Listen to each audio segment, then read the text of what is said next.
Hi, I'm Rita Orlov, designer of the Emerald Flame and creator of PostCurious, and I'm here today with Chris Waters of Constructed Adventures. Hello. Chris makes really cool personalized treasure hunts in different cities, and today I am going to do a watercolor tutorial because all the art in the Emerald Flame is drawn with watercolor and ink. And I was actually not very good at watercolor when I started, so it was a good learning process throughout, and I think we're all in a good place to learn some cool new things, and I think watercolor is a very accessible form of art, even for people who are not super familiar with painting or drawing. So hopefully this tutorial will inspire some of you to give it a try.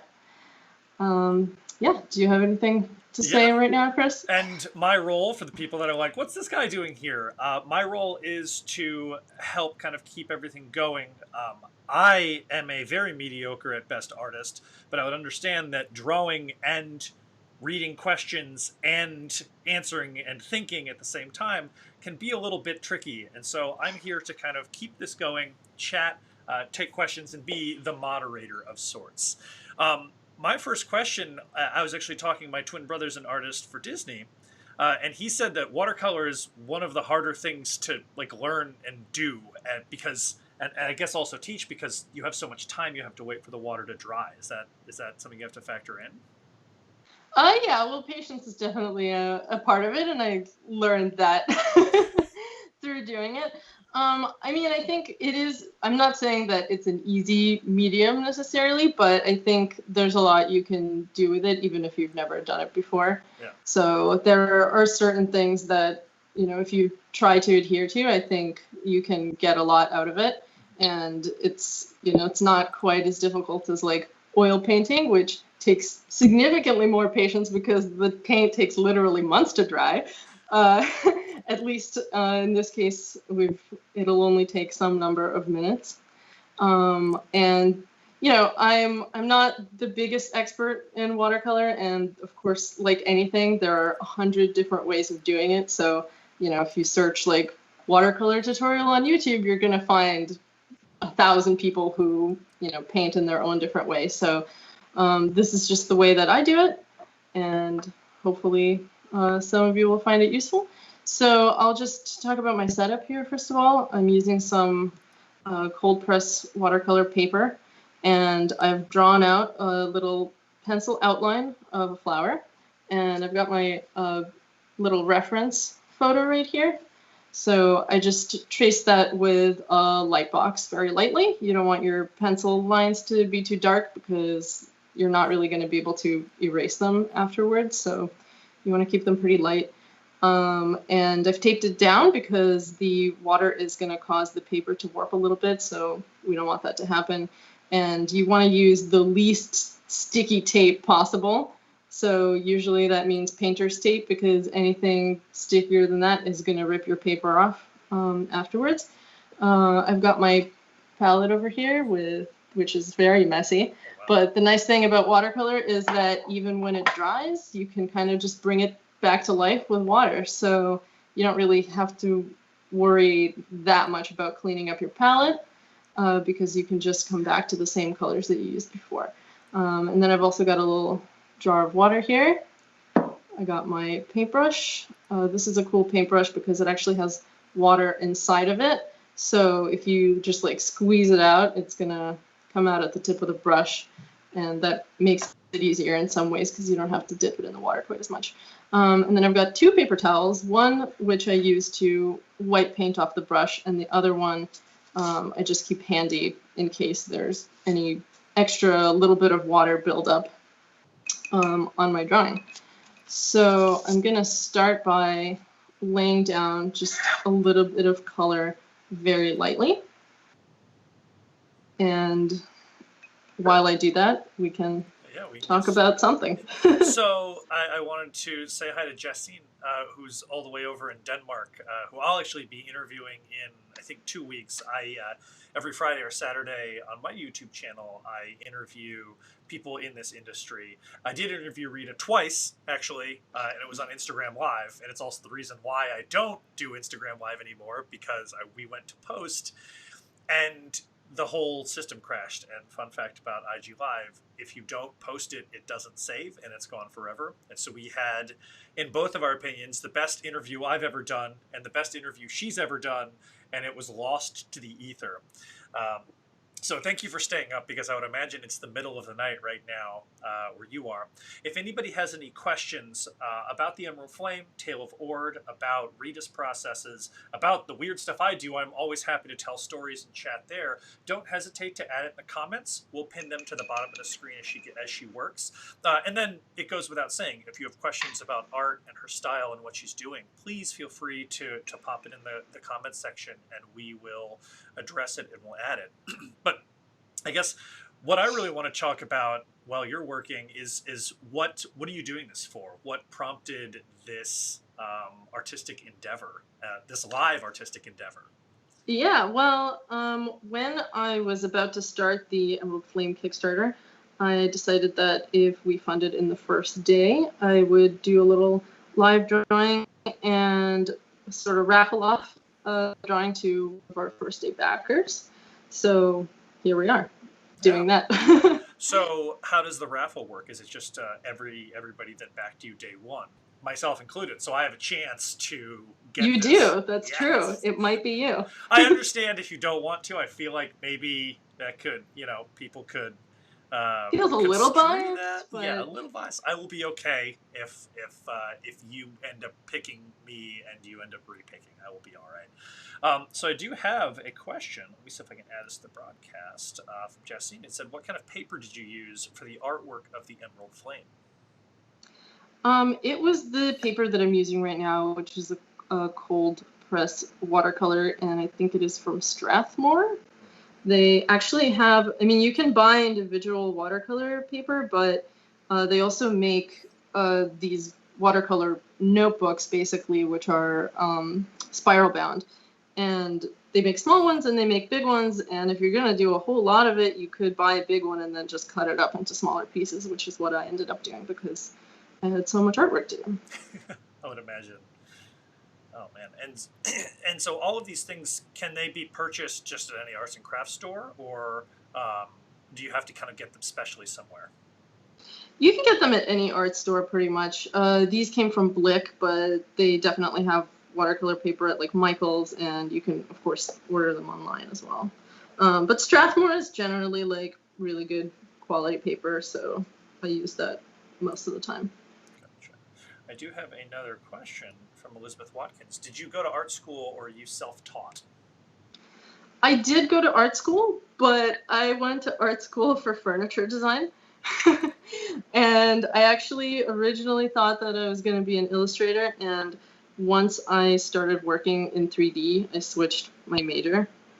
And I used to paint a lot in high school, more specifically with oil and acrylic. So like I said, I was actually never really very good at watercolor.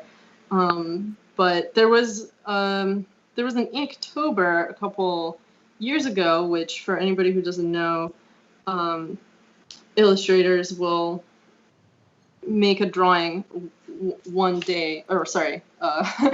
drawing every day for the month of October. It's actually kind of hard to do this and talk at the same time.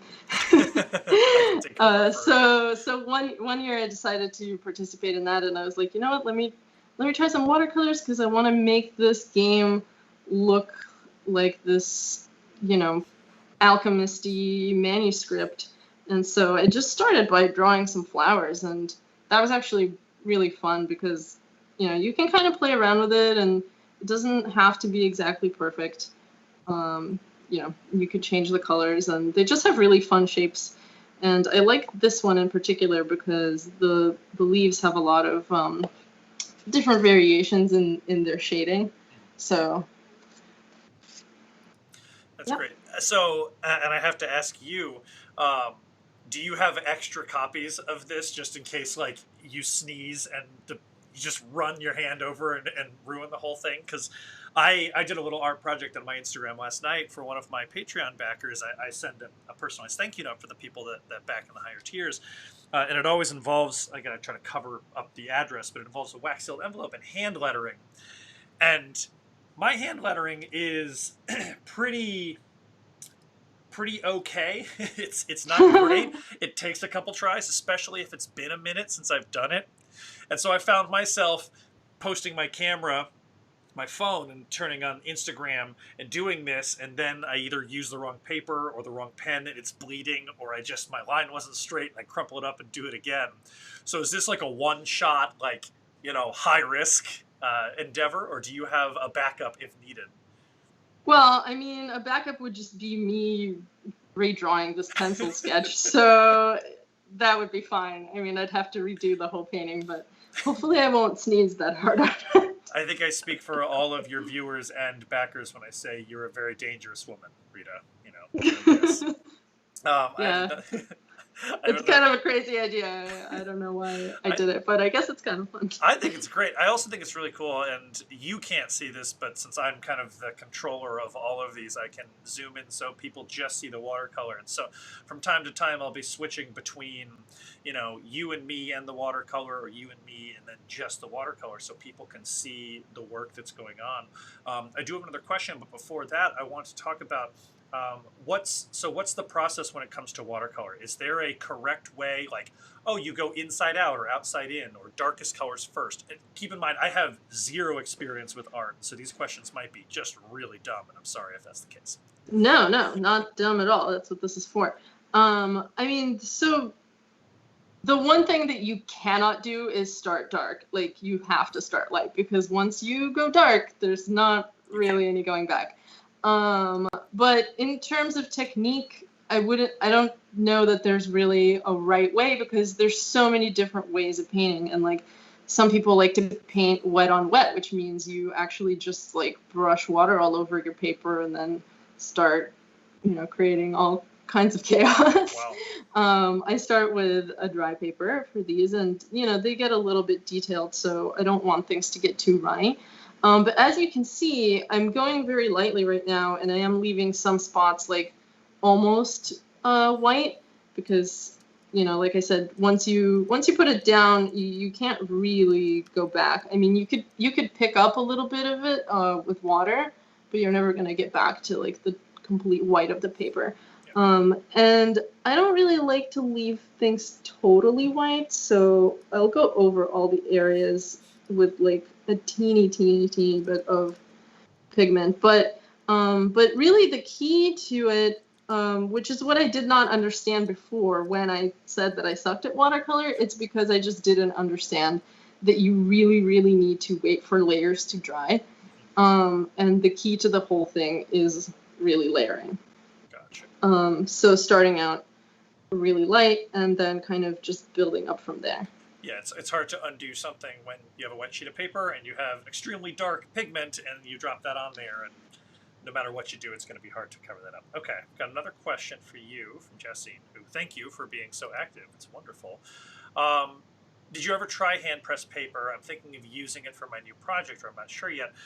For reference, Jessine actually has his own business that's out in the Netherlands, doing kind of something similar. It's actually a little bit of a mix. I'll know a lot more once I talk to him in an official interview, but it is really cool to see people do things all over the world. But this one's specifically about paper, hand pressed, and what you think about it.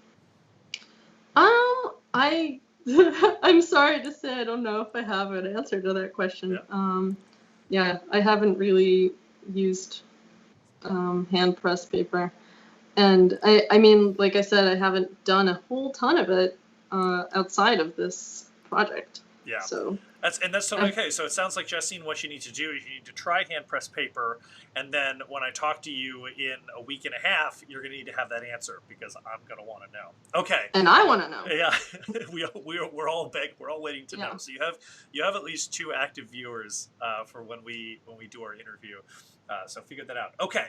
Next question. I mean, I just want to say I did try like a couple other types of paper, and one of them was like a little too thin, and that's one thing you really don't want. Is just you don't want your paper to be too thin when you're watercoloring because it's gonna buckle like crazy. And the art stores also have like these huge sheets of watercolor paper that you can get from like these large drawers. And oftentimes those are a little pricier, but they do have their charm. They sometimes have a really nice tooth. And one of the maps that I did for the game was done on that paper. And it's actually pretty interesting how different each type of paper feels when you're painting on it, but it's kind of hard to describe, unless you're really doing it. Okay, so I have a question here. Actually, so first of all, Teresa Wagner says, "Hi, Rita." So hi, Teresa. I have Teresa has been very helpful in the development of the Emerald Flame. Well, thank you for your work, Teresa. I am a day one backer, and I am super, super hyped to get it. Okay, let me remove this question, and then add in this one from Ashley. Can you give any details on your next game after the Emerald Flame? And I know you've gotten this question before because I asked you this question, and I'm worried that we're going to get the same answer, which I totally respect. But do you have any hints or at least ideas about the direction? I'll give you a different answer. After you asked me that, I'm like, I should have thought something better to say. Well, all I can say is that they are not necessarily solo projects. And one of them is going to be about time, and one of them is going to be about fate. Is this the first place where you're telling people? Because I'm going to feel really, really great. And it's going to be like, yes, hey, everybody, tune into this. That is all I've said of it. Okay, so what you're saying first is teaser. They are not necessarily solo projects, so that means you're hinting at a collaboration with somebody else. And then one is about time, and then one is about fate.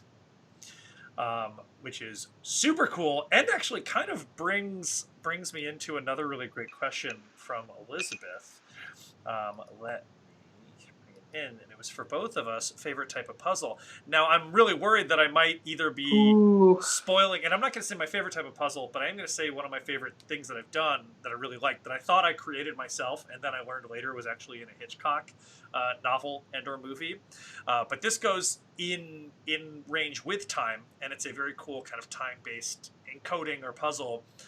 So I'm sorry if I'm either ruining an idea that you already have, or you're welcome if I give you a great idea.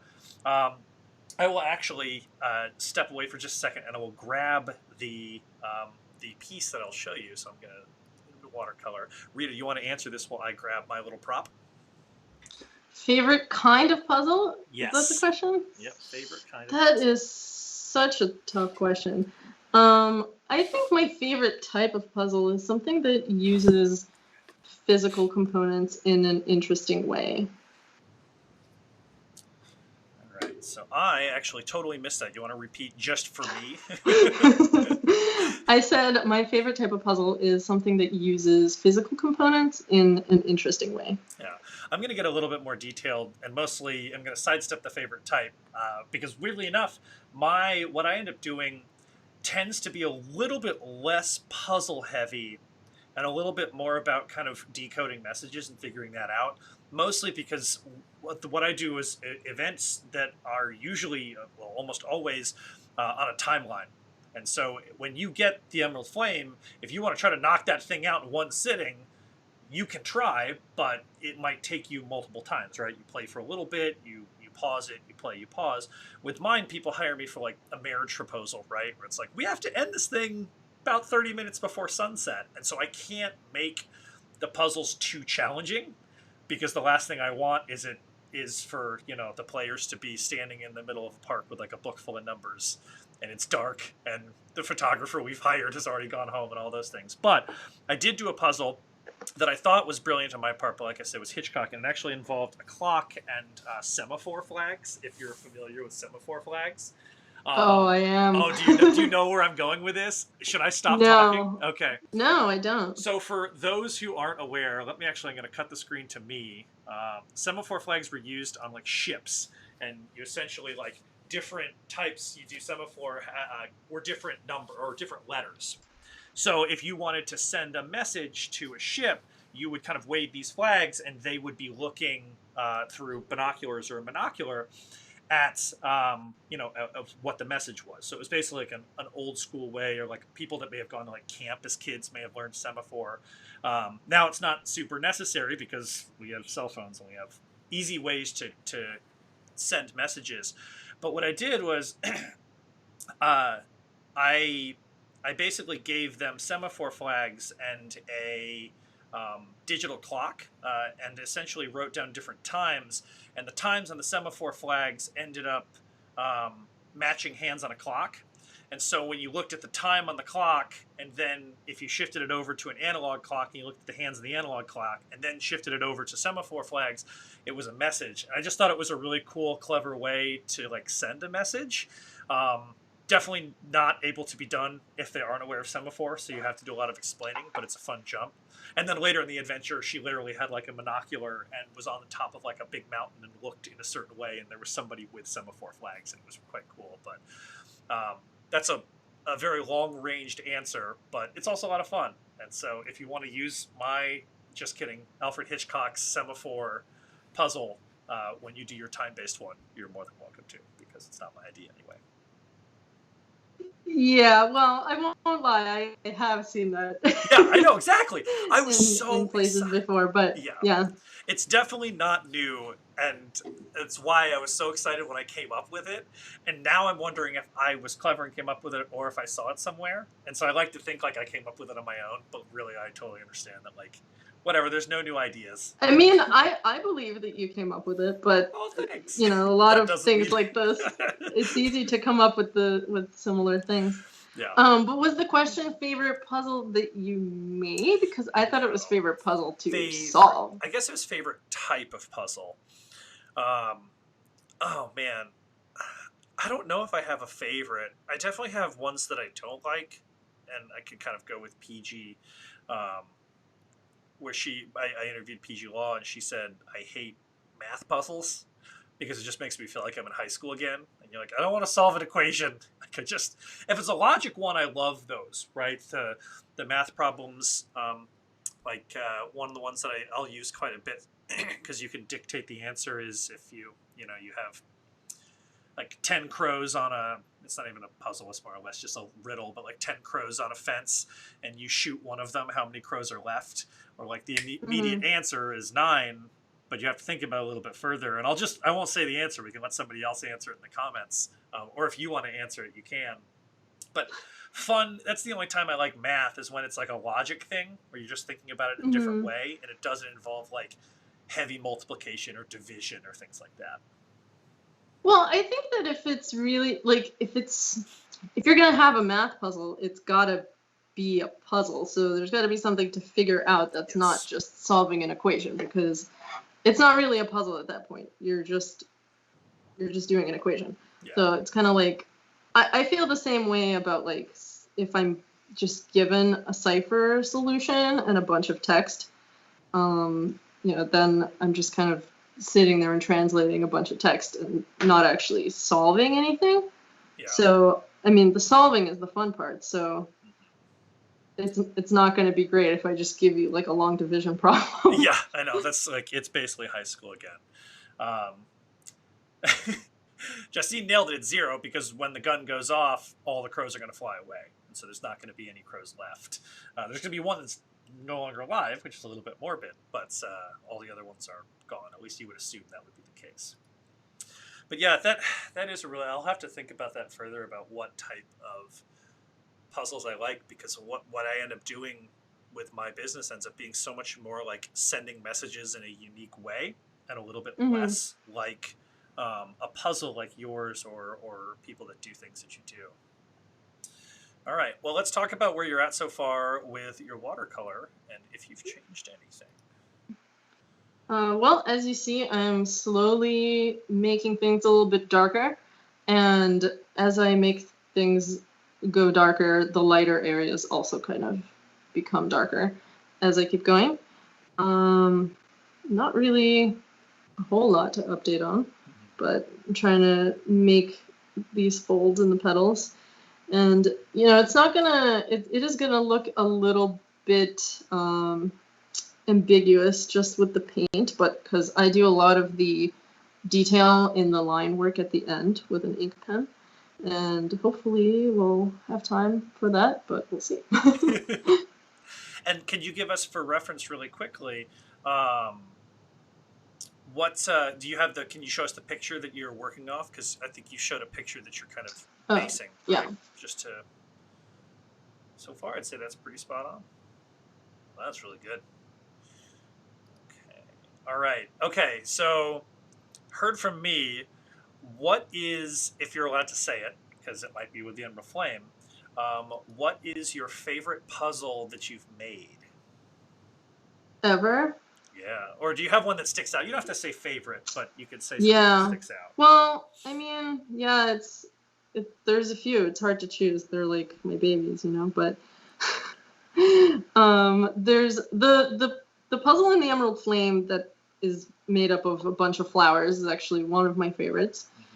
And you guys will all find out when you get the game, but it was like the first or second puzzle that I came up with in the game, and it was like the first puzzle that I stopped iterating on just because people seemed to like it a lot, and it was, just became clear to the point that it didn't need any more changes. So it was kind of nice to see its development like happen so smoothly. But there are a couple puzzles in Tale of Ward which I like a lot. One of them is actually like a math system sort of that I came up with. Not exactly a math system. It's a cipher which is based on a thing that you have to solve involving numbers, but they're not just numbers. They're deer that represent numbers. So that's the fun part of it, I think. And for anybody who has played Tale of War, there's also the very devious rose petal puzzle, which was the bane of my existence, but also the love of my existence for a very long time. So why... I can't spoil it. So. Oh, okay. So you said it for the Tale of Ward. You can't spoil anything in the Tale of Ward?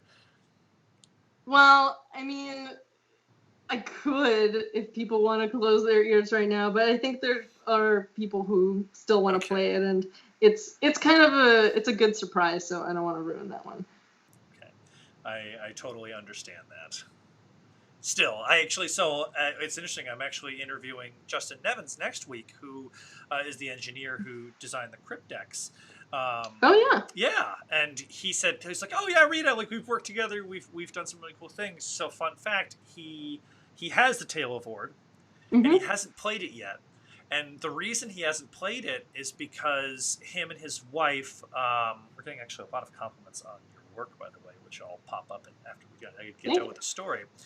But him and his wife were like, okay, we need a weekend where we're completely off the grid, which I think a lot of us could probably relate to right now, where it's like, you know what I don't want to see? Like, I have to take days off Facebook or Reddit because, just the current climate of everything is a little bit dicey.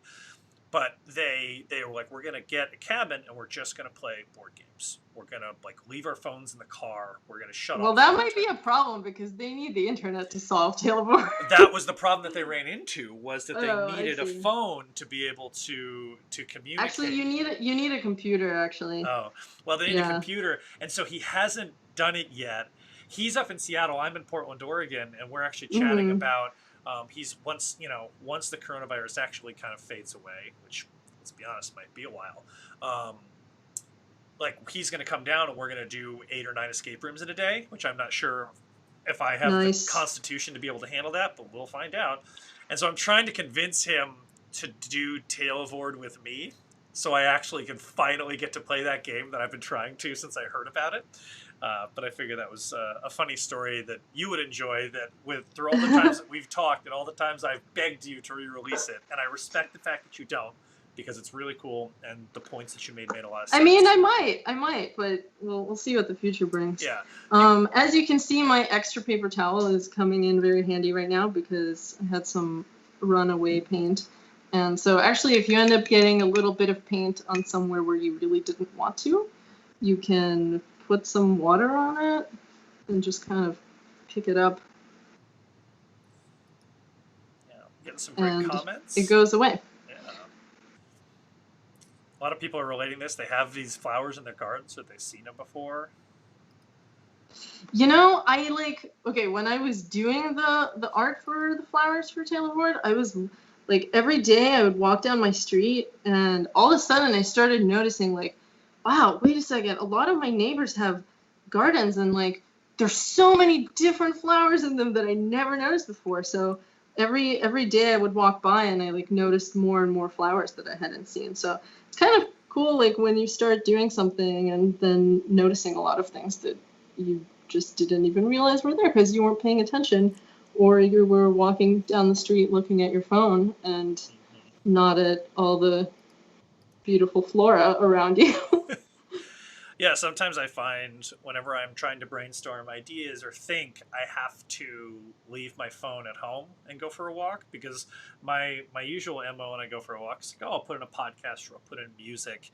And I tend to find myself just always having some type of stimuli, you know, like a TV's on or music's on or a podcast, or I'm talking to someone or I'm looking at something, and it's getting bad because I'll be FaceTiming my mom or calling my mom and then just absentmindedly open up Reddit or absentmindedly do this. And then, of course, I realize I'm not paying attention to anything, right?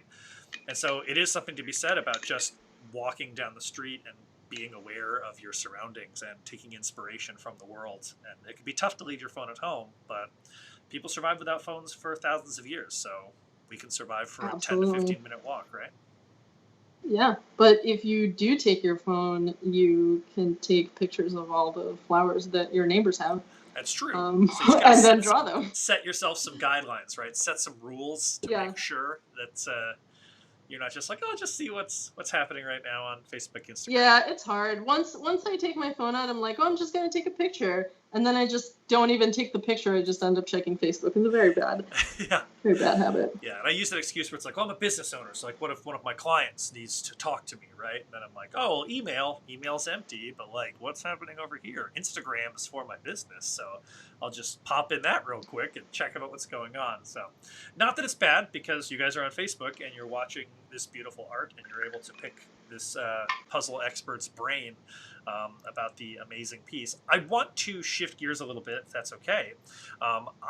If you wouldn't mind taking a quick second, I'm going to just put you on, because I see the Emerald Flame box behind you over your right shoulder. Yes. So that is the box. Oh my God. And you had told me that you had somebody else that did the art for that box, correct? I did. It is a Latvian artist named Liga Klavina. Wow. I would repeat that, but I don't want to butcher that name. You built Emerald Flame basically yourself, correct? Did you have any? You talked about collaboration with the next two, but with this one, was it just you from start to finish, or did you have help, little bits and pieces here and there? Little bits and pieces for sure. My husband helped a lot with the development of the story.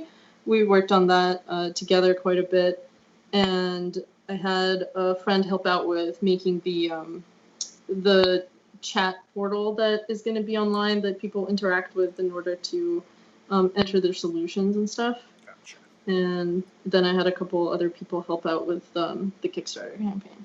Ah, yes. Oh, yeah. That makes sense. Where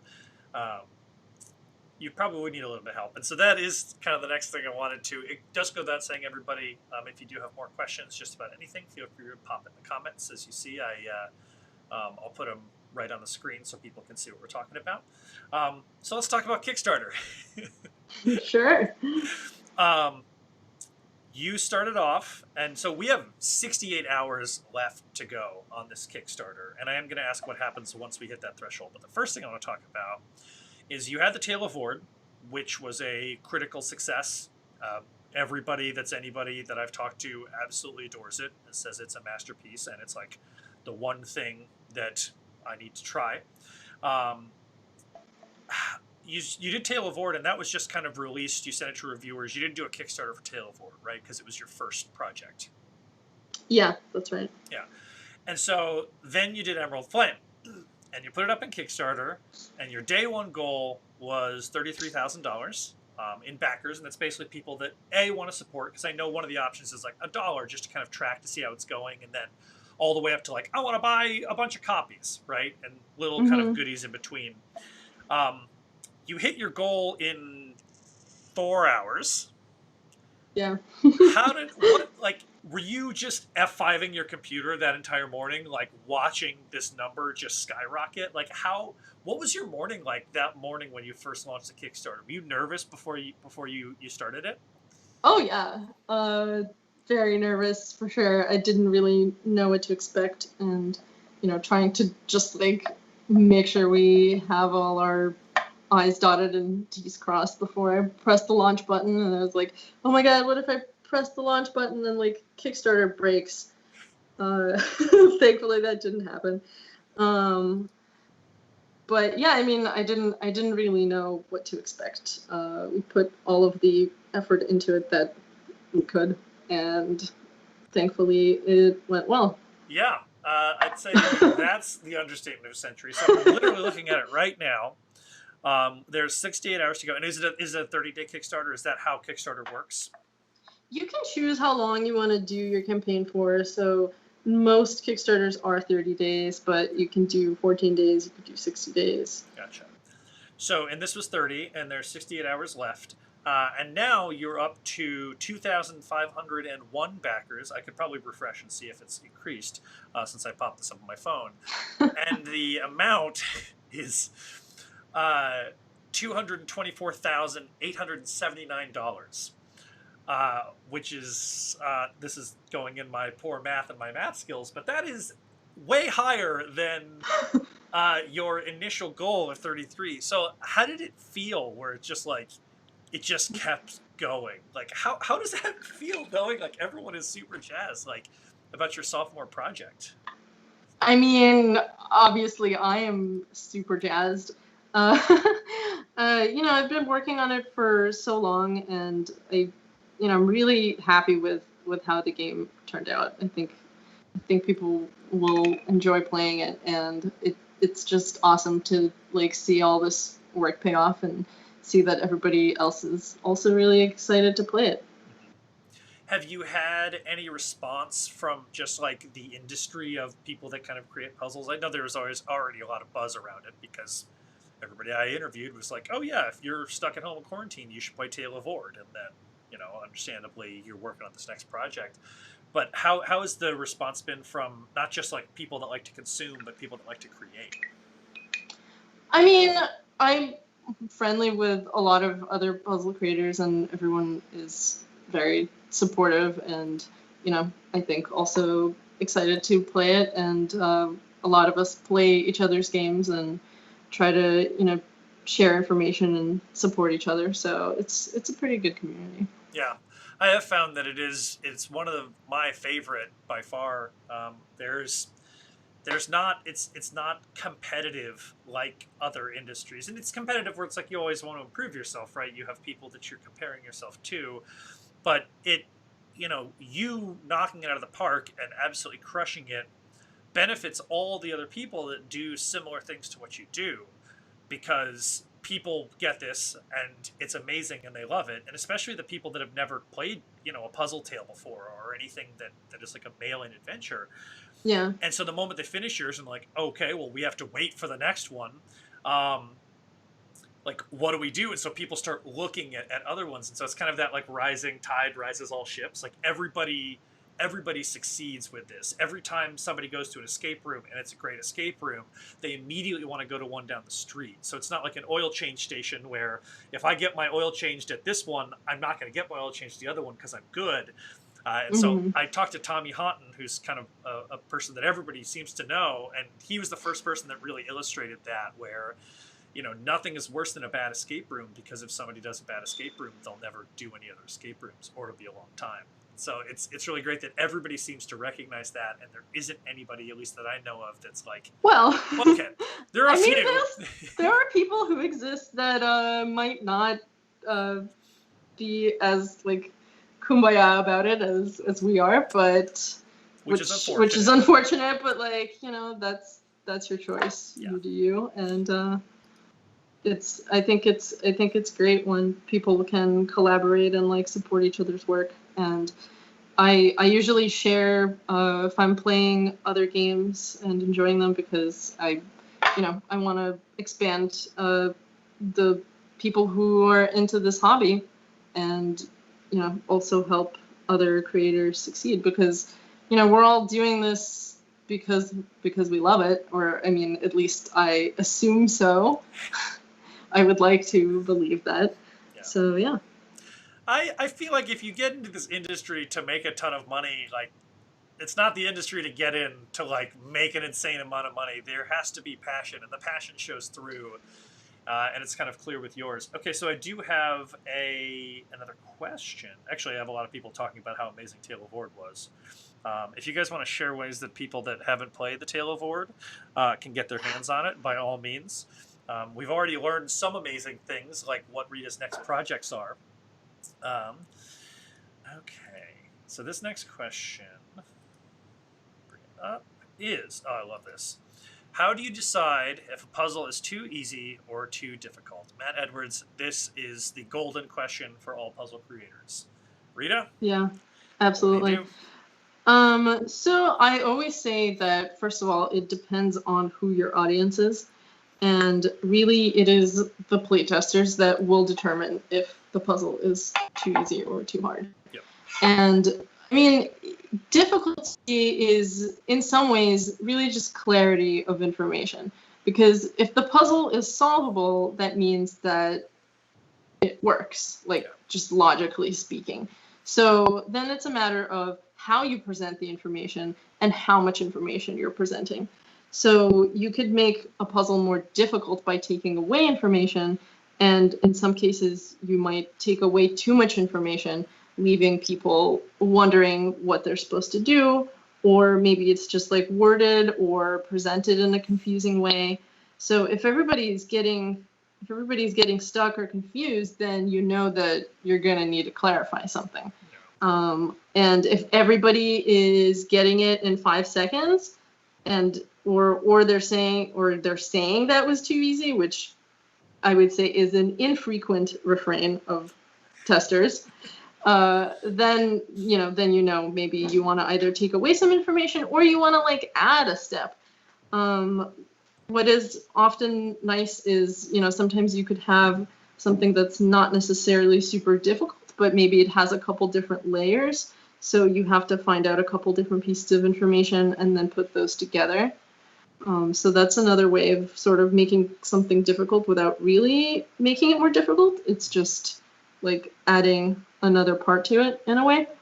But, basically it's just, if everyone's getting stuck on it, then you want to change it, because you don't want to have a success rate of 20% or whatever. You want most people to be able to get the answer without needing a hint. Yeah. And it is tricky because you're dealing with, like in your case, you have 2,502. Oh, you got a backer since the last time I checked. 2,502 people that bought it. You encourage how many people? What's the average group size you recommend for Tale of Ord? Up to 4. Yeah. So we're going to multiply that by 4. So now we're getting into about 10,000 different brains. And obviously, the difference between me working on it by myself and me working on it with 3 other people, realistically, we're going to get through things faster because you have 4 brains thinking about different things. But it can be really tough because you have to balance it where you don't want to make it too easy because people complain, and you don't want to make it too hard, people complain. And so playtesting is kind of the golden rule. You want to have people test it out. For me, since mine are done specific to the person, I'll recycle different things that I know work. But if you're going to build something for somebody like a scavenger hunt type thing, always recommend erring on making it a little bit easier than you think. Because most people, especially people that are starting off that build these things, make them too hard. because in their minds they're like, oh, it's beatable. I figured it out. I know it. Everyone's going to get it. But you would be amazed how many people will get hung up on different things that you don't even think about or realize. So it's just something to factor in, that if you're trying to do puzzles, think about the purpose of it. You know, if you're doing something like Emerald Flame, which is like a puzzle tale, you could probably afford to make it a little bit more difficult because you're building it for people that are purchasing it, wanting a challenge. And then also people that it doesn't matter if they finish it this night or the next night or in a week or in a month. Like, they can take their time. But if you're doing it for an event, you definitely want to scale it back a little bit easier. Yeah, I mean, mine always start out too hard, and then I slowly make them easier. But that's also because I'm designing for tabletop and not for a live game. Yes. And I like to make things that are kind of complicated and layered. So it's okay to kind of take a little bit of time to boil it down to what it needs to be. Because for me, if I start out too easy, then it might be kind of difficult for me to make it harder. But at least I think it's easier to make something easier than make it harder. But, it depends on the context. Yeah. So I have actually a bunch of great questions. I need to find Matt's question. But, the most important thing is not actually how difficult it is, but how fun it is. Yes. Because I would I like being challenged, but if it's going to be a challenging puzzle, it still needs to be fun. And I would take an easier puzzle that's fun over a frustrating puzzle that's hard. I can't even begin to tell you how much I agree with that sentiment. It is so much better to make it easier, especially if you're doing it for a loved one, which I would imagine some people are if they're viewing this, than making it too hard, because that's just not fun. Okay, let's talk a little bit about how your watercolor's going. It is beautiful. Thanks. So yeah, I'm actually adding a little bit of blue tones into here, just to kind of break up the super extra purpliness of it.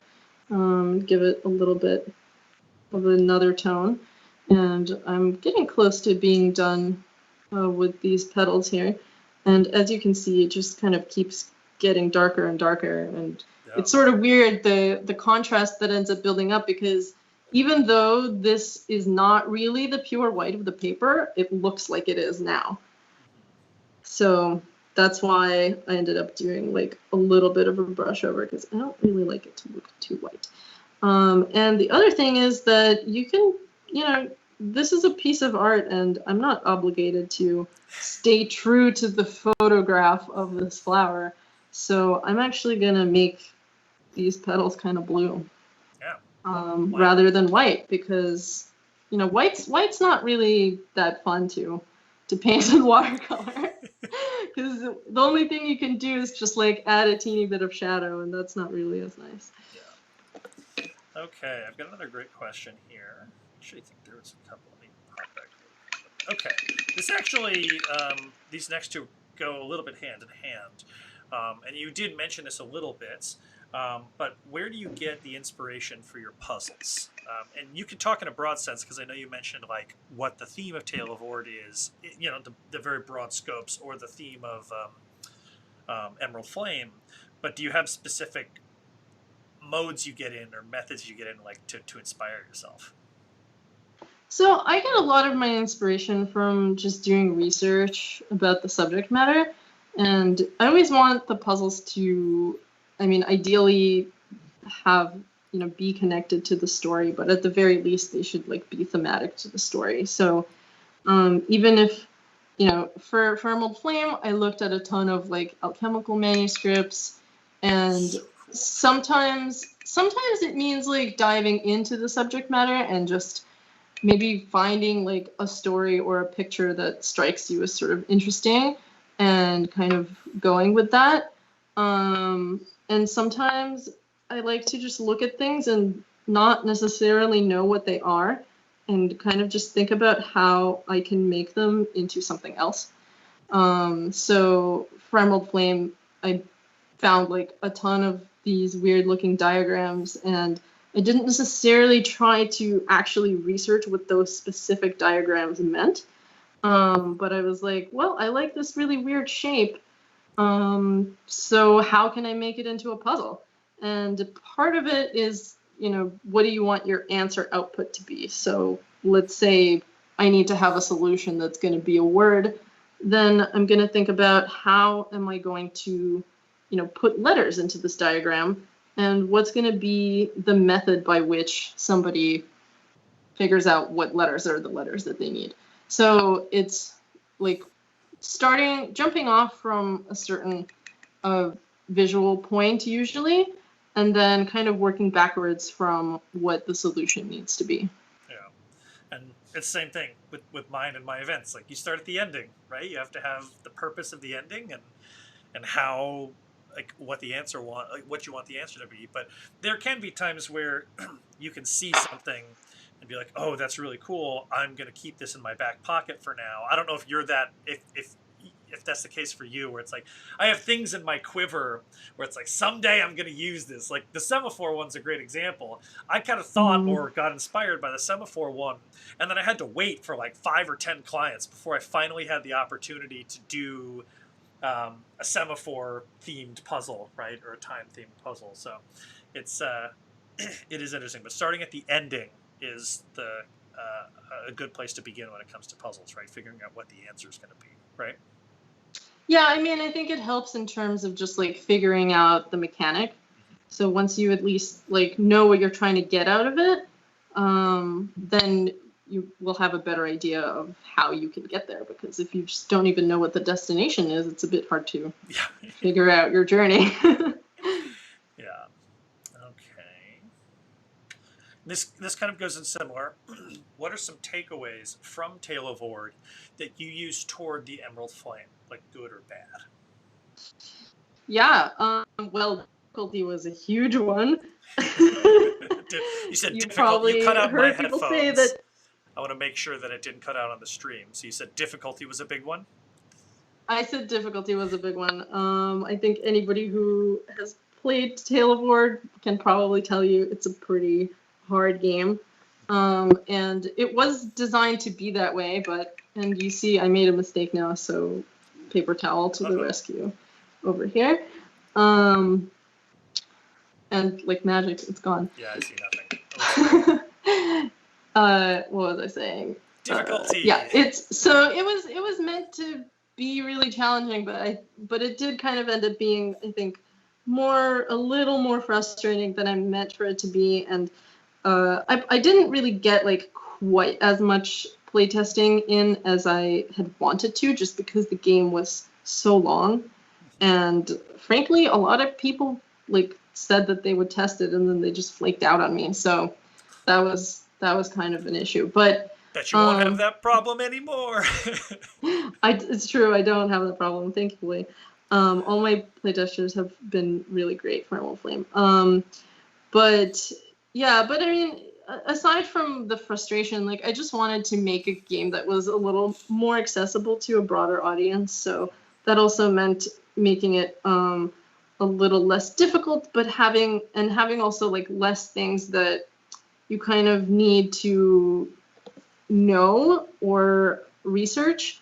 So like there's a bunch of things in the Tale of Ord where you have to go online to be able to find certain information, or even kind of have a little bit of a computer knowledge that I think there were like a couple people who struggled without knowing. I can't spoil it, but this one particular thing.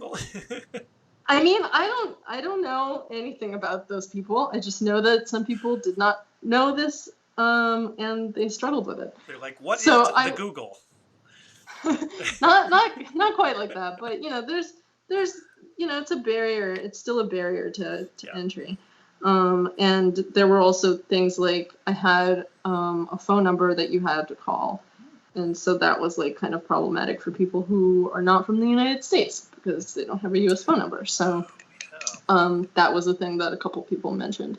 But also like I found that in playing things myself lately, I've just haven't wanted as much to do online research in the games. Like I sort of want to sit down and just play something on the table. So that's not exactly a takeaway from Tale of War, but actually, I think it's a great takeaway. It's lessons learned, right? Difficulty was one, yeah, and then you looked at it like a player, which it can be hard, right? As a creator, you look at things like a creator, you want to build something cool, but you definitely need to take the time, and that's why so many of us want to consume the things that we create, right? We want to do escape rooms, we want to do events, we want to do puzzle tales, because it allows you to see, like, I don't really like this, and then you can adjust accordingly. Yeah, I mean, I want to, you know, when I set out to make Tale of War, I wanted to make a game that I would want to play. Yeah. And I tried to follow that with Emerald Flame too, because, and so if now I want to rely less on the internet, then that was what I decided to do in the game. Yeah. All right, I've got another great question. She had a typo, corrected it, but I'll just try to add it in. And it was, how do you keep it very authentic, which is the game, while, sorry about that, how do you keep it very authentic while keeping the price down? And then the next comment that she had was, finding cool paper and like color printing and things can get really expensive. Well, I mean, it's not, there are some games that are made in smaller batches and, you know, similar to Tale of War, where you've got like hand-aged paper and stuff, so you're not going to get that with Emerald Flame because you can't really get that for the price. So I tried to keep things looking as nice as possible and sort of as I found a really nice paper that I liked, and thankfully my factory was able to find one almost exactly identical to it. So it's actually going to look really, really, really similar to how it looks in the prototype. So it's not going to have like, you know, it's not going to have like the printed texture of the paper, but the paper itself is really nice feeling. I mean, the cost, keeping costs down is kind of, it's arguable how down it is, right? Because a lot of, for some people, it's kind of an expensive game. Don't. I'm about to go to bat for you. I mean, no. I mean, I understand. I think its value is reflected in the gameplay and the components, and it was important to me to have it, you know, look like that kind of quality because it's part of the experience. So, but that's also like why we had all these stretch goals, because this, now that we have unlocked all of them, I can make it look as good as I wanted it to look. But there were certain things where if we hadn't made that, it would have been like, well, I might have to compromise on this a little bit, and it's, instead of, you know, being etched acrylic, it might have to just be a plastic card. Can I take a second really quickly to just brag about you and talk about how great of a person you are? And I know, and I'm serious, because, and this goes in with, people do this for business, right? Rent is awesome. Being able to eat is really cool. So making money is great, and you should be applauded for making money. There's not a problem to have profit as a business owner standpoint.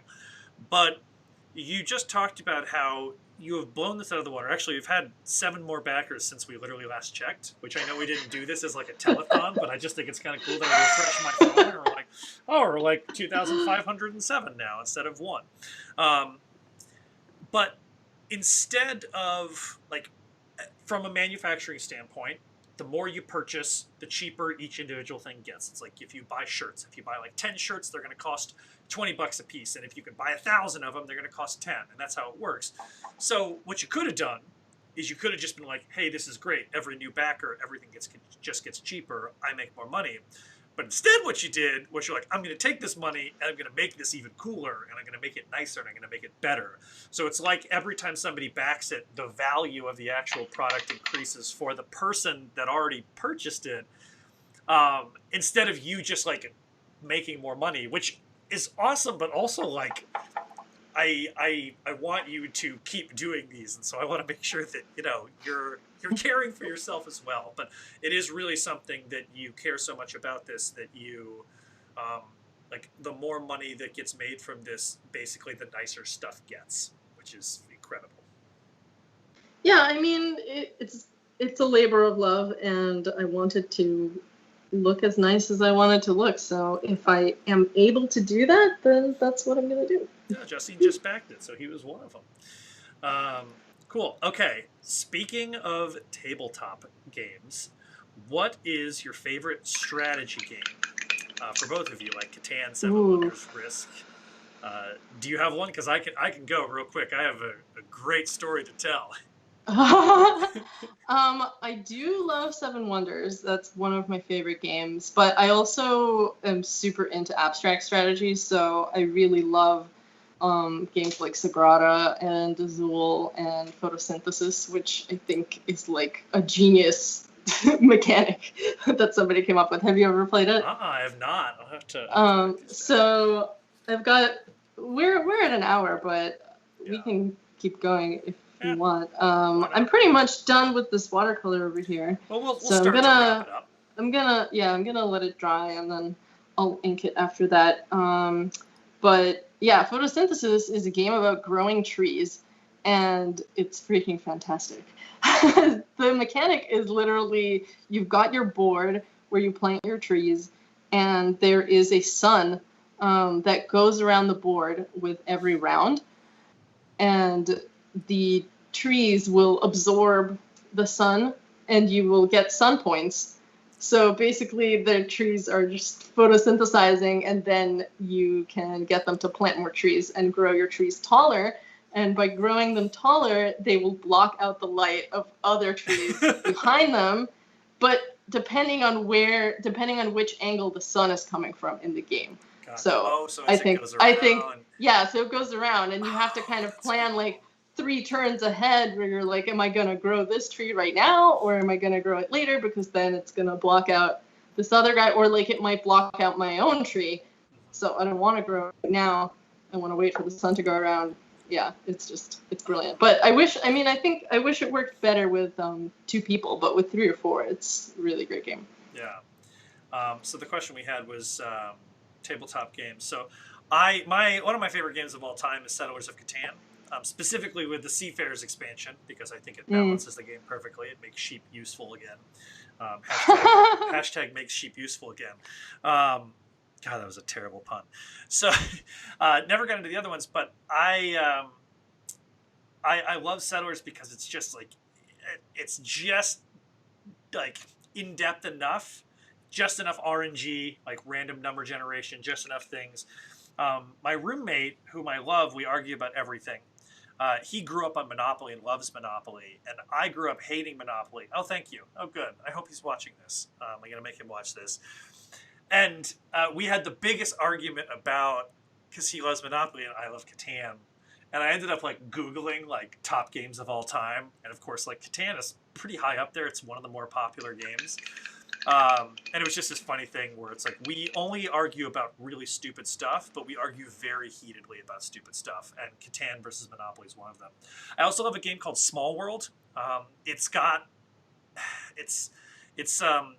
kind of like D&D aspects of like choosing like classes and races and things, and you're trying to take over different territories, but like everything moves very quickly. And it's not like Catan where it's like once you grab something, like you're there forever. It's like the landscape is constantly shifting, so you never feel strong. You know, in Monopoly, in Catan, if you start off and you're winning, like you can kind of ride that momentum in and you can parlay your early success into later. But in Small World, it seems like it goes. Ticket to Ride is a great one that everyone always talks about.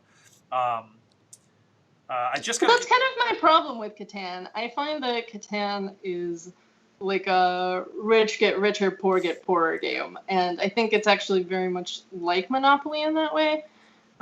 So I mean, I think it's a good game, and it's one of the sort of gateway games, as people call it. Like yes. that. So that helped me get more into board games, but I find that a bit frustrating that it relies so much on dice, and like there's not really a good catch-up mechanism in it. I think like if you're behind, it's really easy to fall way behind. Or if you just have a bad strategy from the start, right? Where it's like you put this and this, and it's just like you had a bad initial setup phase, you're done. Like, you don't stand a chance. And then you start to get kind of bored of the game because you don't win, and then you make trades that just benefit whoever you think is going to win the fastest of the game. And so I do absolutely agree with you on that. And I mean, sometimes you place in a normal spot, but like nobody ever rolls a 10. Like sometimes it just happens. When you put all your eggs in like the 6 basket and only 8s get rolled, and you're like, come on, like why is this the case? I did buy a game called Puerto Rico, which I actually haven't played yet, which a lot of people tell me is like Catan, except it removes random numbers, it removes the dice rolling. And so I just need to convince my roommates. A lot of people say it's like this really good pure game because everything is strategy and it hinges on other strategies. But the catch-up mechanic is important. D&D. Yeah, I definitely prefer pure strategy games. I like to have my information, and I can think multiple steps ahead. But I mean, a little bit of randomness is okay. Obviously, like Sagrada has the randomness of the dice, but it's like much more puzzly, and you're not really like blocking each other so much. I guess, I don't know. Something about that randomness feels fairer to me, but maybe it's just because you're not like accumulating more resources as you go. You're all kind of still in the same standing, like you're all just building a window. There's another question that's very similar, but it's what tabletop video games or escape rooms have influenced you the most? And so that adds a little bit more because I play a ton of video games. I play a lot. I'll probably get done with this and I'll probably play some video games. And so video games have been a huge, huge part for me, specifically just in the mechanics, where you play like a side-scroller game, like Mario is such an easy example. Like the first level of some of these side-scrollers, like you just learn how to run. You learn how to jump, and then level 3, you're like run, jump. And so it's the way you can build a really cool puzzle. Like you talked about having almost like a meta where they like maybe compound on each other, where you have to put people's brains in the right places. And sometimes you have to establish things, and you use those with like establishing one thing, establishing a second thing, and then the puzzle is them combining them together and like figuring out step 3. And so just the basics of video games is great, but there are a lot of awesome puzzle games. Like just Professor Layton is a lot of fun. That whole series I just love because the story is very quaint and fun, and it's just like you do little puzzle after puzzle after puzzle. There's an amazing one called The Witness, which is... Okay, you want go ahead. I've struck a chord with The Witness. No, go ahead. So The Witness is basically just like lines and connecting. And it's like you do the first puzzle and you're like, how can the whole game be about this? And it's like the brilliance is like how he keeps coming up with different mechanics. But the cool part, which is also the worst part, it's the best and worst part is the ending. Because the puzzle, the final puzzle, you can't look up in a guide. The way that it's designed, it cannot look up you can't look it up in a guide. So you literally have to beat the whole game correctly, and you have to learn all the mechanics, and then you have to figure it out.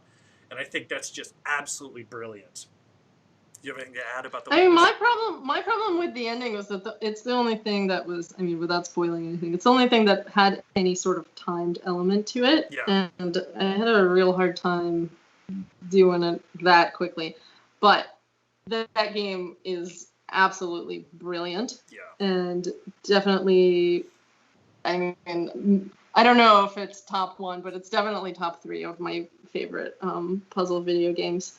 And I think like the amount of variety in puzzles that he can achieve with sort of the same idea, but just it's like the same idea iterated on in so many different ways. Yeah. And I think the on-ramping on it is also really good. Like you kind of learn step by step what you're supposed to do. And it's also really nice that it's non-linear, because if you get stuck in one area, you just go somewhere else and you work on that for a while. And then I would usually end up having like an awesome epiphany and then go back to the thing that I was stuck on and be able to finish it after that. Yeah. It's really good. I have a great comment here. It says, looks like I'm going to be game shopping after this. Do you have any other video games or escape rooms that... Yeah, so I will talk about one other one, but I also made a couple blog posts about awesome puzzle and narrative puzzle driven video games. But my other recent favorite is Return of the Obra Dinn, which is like, What is it? What is it called? No, is it a video game or is it a tabletop? So it's a video game. It's got like this sort of weird like old Mac art style, and you're basically a person who's going on a ghost ship where there are a bunch of dead bodies, and your goal is to, using the ship manifest, figure out how every single person on that ship died, and like if they were murdered, then who murdered them, or like if they were killed by something else, then like what killed them. But you go to every body, and then you're able to go back in time, and there's like a frozen scene of their death and like a little sound clip. And so, but the different, like, there's so much different information that you have to use in order to figure it out. So it's like a real crazy like deduction game, and some of the things that we had to do were like pretty surprising. And I just remember playing it, and like I was so excited to go home every day just to play it, and I really wish that I could erase my brain just so I could play it again. And I actually feel that way about The Witness too. Yeah. But yeah, they're both really fantastic. I feel that same way. I've actually been going through all of the old Final Fantasies. Now they're all coming out on Nintendo Switch, and so it's like I started with a Final Fantasy VII remake, and then 8, 9. Obviously, these are RPGs and not puzzle games, but there's still elements of kind of video games that works with them too. But yeah, there is that where it's like, man, I want to be able to erase my brain and see certain movies or play certain video games or things like that. I do have one more question before we wrap this up, because we are over the hour. And that was, do you think hands-on tabletop puzzle experiences are here to stay, or do you think tech games are taking over? Is there room for all? Do they... I'm not sure. Tech games meaning so like games, computer games? Yeah, like digital games. So like think like the game The Room, which I know came out on mobile, but it's kind of everywhere, which is kind of a tech escape room. Basically asking like, is there room for everybody? Or like... Yeah.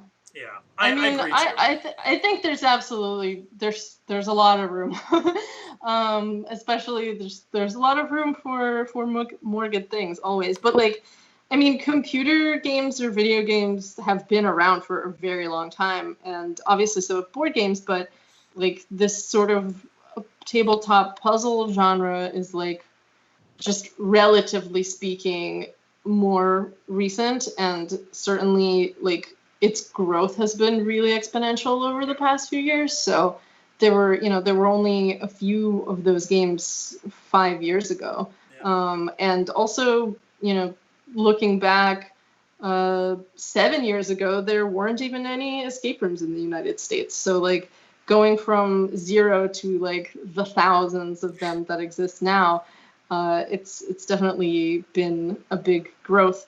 But I think people are more drawn to tabletop things these days because they are tangible, because I think we spend so much time looking at our screens, and like I really love video games, and I do spend a lot of my day looking at the screen, but I think like playing a board game is sort of a nice like relief from that, and a way to kind of get away from that and like just spend some time with physical objects, and looking and reading at things and playing around in a way that you can't really do digitally. Yeah, and I second that. My business, I have kind of a visceral reaction to technology. Like the easiest way to describe my business, Constructed Adventures, is like scavenger hunts, like really elaborate scavenger hunts, which technically isn't right, because like treasure hunts, it's like you find different things. And a lot of people in my space are loving technology. They're building apps, and oh my god, every month I get a new company like, we're going to build an app for you, and I'm like, I don't want an app. And I love video games, I love technology, I love the cool things that I see, but for me, I have a bit of a visceral reaction. Like, I go to Whole Foods and I want to buy a banana, and they're like, download our app to buy the banana. And I was like, dude, I want to give you like 79 cents, and I want to eat this banana, and like, I don't want to get technology involved because we don't need to. Yeah. And so there's something really nice about like, getting handed a wax sealed envelope, right, and like popping open the seal on a wax sealed envelope, versus looking at a prompt on your phone. And we've seen with the pandemic, technology is really important because it allows us to talk and do all these things. And so there's room for everybody. But I could see as technology gets better, there will always be those little kind of snapbacks of people like, I just want to feel things with my hands. I want to see things with my eyes, not through a screen. I want to touch and turn things over. So there absolutely is room for everybody. There's no wrong way to do it. There are some awesome video games. There's some awesome digital puzzle hunt app experience type things. And then there's amazing things you can do like Emerald Flame or Tale of Ord or any of the other, people that bring out physical things, or even escape rooms. You don't need technology in escape rooms. When those are a thing again. Oh, I know, right? Oh. Okay, well, as we are wrapping up, I will also announce the person who will receive this drawing. Ooh. And that is going to be backer number 85, Missy Monroe. So I hope you, I don't know if you're watching this, probably not, but I hope you will enjoy this drawing, Missy. Oh, well, congratulations. I can pin that up here, I think. Let me see if that'll work. Well, congratulations to Missy. Here, I can add that to the broadcast. Backer number 85, Missy Monroe. I don't know what backer I was, but I'm assuming I'm late for no other reason than I'm on the West Coast and you're on the East Coast. And so I like woke up and, it's a pandemic and I'm a business owner. So like, it's not like I have to wake up at 8 a.m., which is the best reason to own your own business, is to not be on the clock. Agreed. So congratulations to backer number Missy Monroe. Let's take like one more minute. I'm going to just zoom in on the watercolor, talk a little bit about it. It is awesome and beautiful. And I would absolutely love to do this again because this is a really, really cool experience. But let's talk about what people should do now, where people can find you, just in case they haven't already found you enough, what they should do. And we'll let everybody go get on with their Tuesday. Yeah, sure. If you haven't found me enough, and if you're watching this, you probably have, but just in case. I'm on Instagram at PostCurious and also at Rita Orlov, which I will sometimes post drawings on. And on Twitter at GetPostCurious and also at GetPostCurious.com. And also, if you haven't found me enough, then you can also play puzzles at GetPostCurious.com. There's a puzzle archive. So if you're ever just sitting around bored during the pandemic and you want to solve some stuff, you can head on over there. And there's, maybe a good 20 puzzles and hints as well. Yeah, so and you, where can people find you, Chris? People can find me basically if you just Google Constructed Adventures. I am pretty much I'll pop up there. You can go to my website here. I'll add that in. Constructedadventures.com, constructedadventures.com, and you can kind of find everything from there as soon as it does pop up. Instagram is at Constructed Adventures. I do have a YouTube channel where I do little tutorials on kind of gambits that I use and also the philosophy behind doing different things, using different things. And so if you want to like and subscribe, and then every weekend I do an interview much like this using the same kind of platform and software. And so it'll be live on YouTube this Friday. I'm going to be interviewing oh my gosh, why am I blanking on his name? Justin Nevins. Justin? Yes, I'm going to be interviewing Justin from cryptex.org. He is the engineer who literally designed the cryptex that you see. This is a cheap, crummy version that I hope he's not watching so he doesn't see this. But he designed it for the movie studios, and then he went on to make extremely nice ones. I do own one, but it is not in reach. But if you tune in this Friday, I'll be interviewing him. And yeah, otherwise... thank you guys so much for thank you for watching. Thank you for all your questions. Yeah, and you guys have a wonderful day.